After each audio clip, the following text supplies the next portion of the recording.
Assalamualaikum warahmatullahi wabarakatuh. Sahabat video viral, gimana kabarnya hari ini? Semoga sehat selalu. Kali ini video viral mau berbagi sejarah singkat Sunan Kalijaga sampai menikah dengan Nyi Roro Kidul. Langsung aja simak videonya ampe habis. Sejarah Sunan Kalijaga menikah dengan Nyi Roro Kidul adalah salah satu kisah yang menarik dan kontroversial dalam sejarah penyebaran Islam di tanah Jawa. Berikut ini adalah ringkasan kisah tersebut. Sunan Kalijaga adalah salah satu dari 9 wali yang menyebarkan Islam di tanah Jawa. Ia dikenal sebagai wali yang menggunakan wayang kulit sebagai media dakwahnya. Nyi Roro Kidul atau Nyi Roro Kidul adalah sebutan untuk Dewi Nawang Wulan, putri Prabu Siliwangi, Raja Pajajaran yang beragama Hindu. Ia juga dikenal sebagai Ratu Pantai Selatan. Kisah Sunan Kalijaga menikah dengan Nyi Roro Kidul bermula dari perang saudara antara Prabu Siliwangi dan Sunan Gunung Jati, Raja Cirebon yang beragama Islam. Sunan Kalijaga diutus oleh Sunan Gunung Jati untuk mengislamkan Prabu Siliwangi, tetapi gagal. Berkat karomah Sunan Kalijaga, dengan berdoa kepada Allah Subhanahu wa Ta'ala untuk meminta petunjuk, maka diutuslah kembali Sunan Kalijaga oleh Sunan Gunung Jati untuk mendatangi istana Ratu Kidul di pantai selatan. Di sana Sunan Kalijaga diutus untuk meminjam senjata berupa tombak Karela Reksa. Alasan Sunan Gunung Jati untuk meminjam pusaka tersebut karena menurut Sunan Gunung Jati hanya pusaka itu yang mampu mengalahkan Sang Prabu Siliwangi. Sesampainya di pantai selatan, permintaan Sunan Kalijaga ditolak oleh Ratu Kidul karena dia tidak membawa bukti langsung dari Sunan Gunung Jati. Merasa tidak mendapatkan hasil, maka Sunan Kalijaga membawa Kanjeng Ratu Kidul untuk menghadap Sunan Gunung Jati.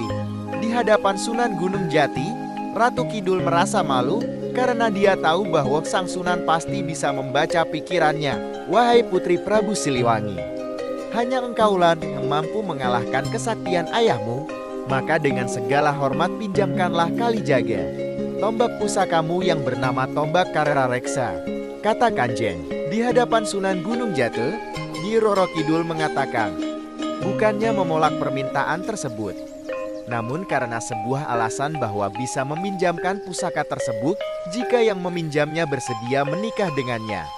Dengan tertawa kecil, Sunan Gunung Jati pun berkata pada Sunan Kalijaga, wahai Kalijaga, sesungguhnya tiada yang lebih mulia kecuali berpegang pada keagungan syiar Islam. Pilihlah dengannya Ratu Kidul atas nama Islam dan bukan karena nafsu, ujar Kanjeng Gunung Jati. Kepatuhan seorang murid dengan gurunya nampak dalam peristiwa ini, di mana Sunan Kalijaga menyetujui apa yang dikatakan sang guru itu. Namun Nyi Roro Kidul justru tak setuju karena dia tidak mau dinikahi oleh orang yang tidak mencintainya.